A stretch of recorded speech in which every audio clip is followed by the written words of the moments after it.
తిరుమల లడ్డూ చుట్టూ వివాదం ఇప్పట్లో చెల్లారిలా కనిపించడం లేదు. ఇందులో పాలకు పాలు నీళ్లకు నీళ్లు తేల్చేందుకు చంద్రబాబు ప్రభుత్వం సిద్ధమైంది. ఇప్పటికే స్పెషల్ ఇన్వెస్టిగేషన్ టీంను సైతం ఏర్పాటు చేశారు. అటు మాజీ సీఎం జగన్ కూడా ప్రధాని మోదీకి లేఖ రాయటం, అటు వైవి సుబ్బారెడ్డి సుప్రీంకోర్టులో పిటిషన్ వేయటం, ఇవన్నీ కూడా లడ్డూ కల్తీ చుట్టూ వాతావరణాన్ని వేడెక్కిస్తున్నాయి. తప్పు మీదంటే మీదే అన్నట్లుగా పొలిటికల్ టార్గెట్స్ నడుస్తున్నాయి. ఇంతకీ సిట్తో కథ తేలిపోతుందా? నెయ్యి ఆర్డర్స్, టెండర్స్, గోల్మాల్ బయటకొస్తుందా? చెకింగ్స్ జరిగాయా లేదా అనే విషయంలో ఒక క్లారిటీ వస్తుందా?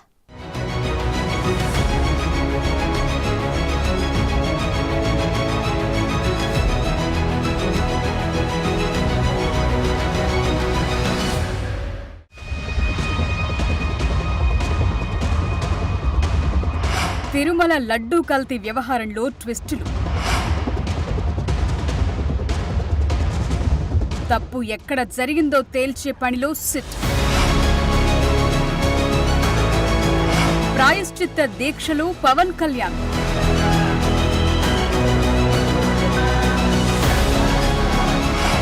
నిజానిజాలు తేల్చాలంటూ సుప్రీంలో పిటిషన్. ప్రధానికి జగన్ లేఖాస్త్రం వెనుక జరిగిందేంటి? నెయ్యి కల్తీ ఎక్కడ జరిగిందో తేలుతుందా? సుప్రీంకోర్టు డైరెక్షన్ కీలకం కాబోతోందా?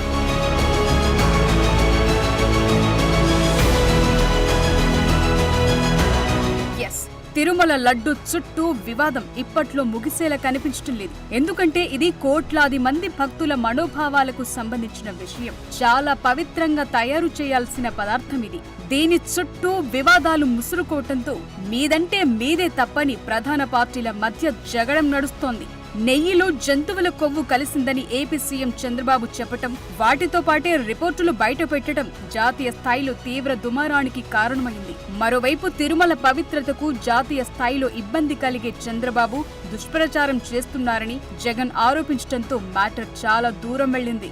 దీంతో తాజా ప్రభుత్వం సిట్ ఏర్పాటు చేసింది. ఈ మొత్తం వ్యవహారంలో పాలకు పాలు నీళ్లకు నీళ్లు తేల్చేందుకు రంగం సిద్ధం చేశారు.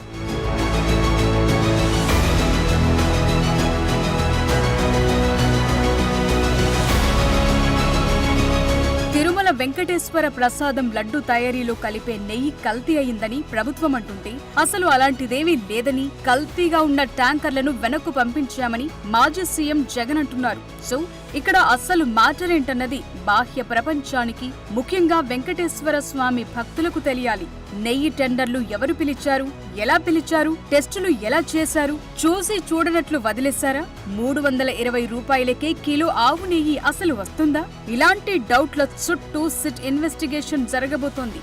నెయ్యి కల్తీ అయిన ట్యాంకర్లన్నీ వెనక్కు పంపించారా, లేదంటే ముందుకు వెళ్లాయా అన్నది కూడా తేలబోతోంది. తిరుమల లడ్డు కల్తీపై ఐజీ, అంతకంటే పై స్థాయి అధికారి ఆధ్వర్యంలో ఎంక్వైరీ జరగబోతోంది. తెలిసి చేసినా తెలియక చేసినా తప్పు తప్పే అని, ఈ విషయంలో తప్పు చేసిన వారి వ్యవహారాలన్నీ బయటకొస్తాయంటున్నారు.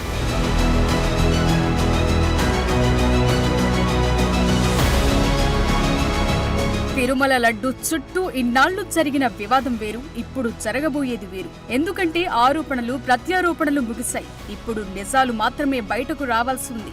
అవి భక్తులకు తెలియాల్సి ఉంది. అనుమానాలు తీరాల్సి ఉంది. నమ్మకం పెరగాల్సి ఉంది. అవును, ముందు ముందు ఏం జరుగుతుందో తేలటం ఖాయమే. ప్రస్తుతం సిట్ మొత్తం మాటర్పై ఫోకస్ పెట్టింది. నెయ్యి ఆర్డర్స్ ఇచ్చింది ఎవరు, తెచ్చిందెవరు, టెండర్ల ప్రక్రియ ఎలా జరిగింది, నిర్ణయాలు తీసుకున్నదెవరు, టెస్టులు చేసిందెవరు, ట్యాంకర్లకు ఓకే చెప్పిందెవరు, ఒకవేళ కల్తీని గుర్తిస్తే బయటకు చెప్పలేకపోయారెందుకు? ఇలాంటి చాలా ప్రశ్నలకు ఇప్పుడు జవాబులు రావాల్సింది.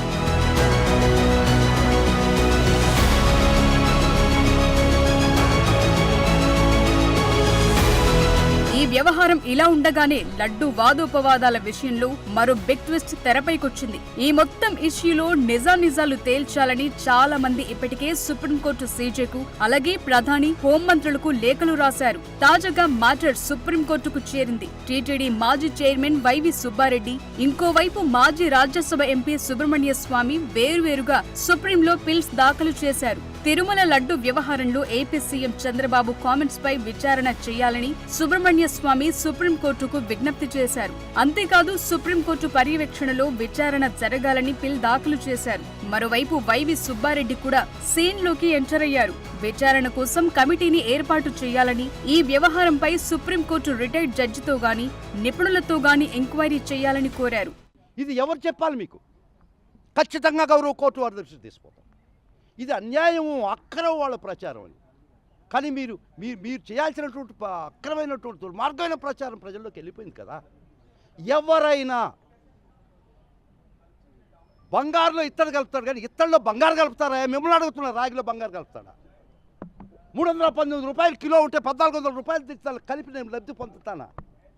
Non sensical argument, nonsensical proposition. కానీ మీరు ప్రజల్లోకి తీసుకెళ్ళిపోయారే. ప్రజలారా, భక్తులారా, ఒక్కటి గమనించండి భక్తులారా. ఇది నిజమా కాదా? ఇది అబద్ధమా? ఒకసారి ఇంకా కల్తీ ఉంటుందా కాదా ఆలోచన. ఎవడైనా కల్తీ చేస్తాడా? More costlier than ghee. It is more costlier than ghee. ఇది ఎవడైనా కలుపుతాడా? కలిపాడని మీరు ప్రచారం చేస్తారా? ఎంతమంది కోట్లాది మంది భక్తులు మనోభావాలు మీరు విషం చిమ్మారో అని అడుగుతున్నారు. టెస్టులు పూర్తయితేనే నెయ్యి ట్యాంకర్ను లోపలికి అనుమతిస్తారని, క్వాలిటీ టెస్టులు ఖచ్చితంగా చేసే వ్యవస్థ తిరుమలలో ఉందని వైసీపీ నేతలు కాన్ఫిడెంట్ గా చెప్తున్నారు. టెస్టింగ్ ఫెసిలిటీ ఉందన్న వాదన వినిపిస్తున్నారు. టెస్టులు చేయకపోతే క్వాలిటీ లేని ట్యాంకర్లను గుర్తించి ఎందుకు వెనక్కు పంపుతారన్న పాయింట్ ను తెరపైకి తెస్తున్నారు. ఇంకోవైపు యానిమల్ ఫ్యాట్ ఉందంటూ ప్రభుత్వ రంగ సంస్థ ల్యాబ్ లో తేలింది. మరి ఈ రెండింటిలో ఏది నిజం, ఏది అబద్ధం అన్నదే ఇప్పుడు హాట్ టాపిక్ గా మారింది. అది తేలాలంటే ఉన్నత స్థాయి దర్యాప్తు జరగాల్సిందే. మరోవైపు తిరుమలలో ప్రసాదాల క్వాలిటీ, పవిత్రత, కొండపై పరిశుభ్రత కాపాడే విషయంలోనూ మరింతగా బెటర్ ప్రాక్టీస్ ఉండాల్సిన విషయాన్ని తాజా ఘటన మరోసారి గుర్తు చేసింది.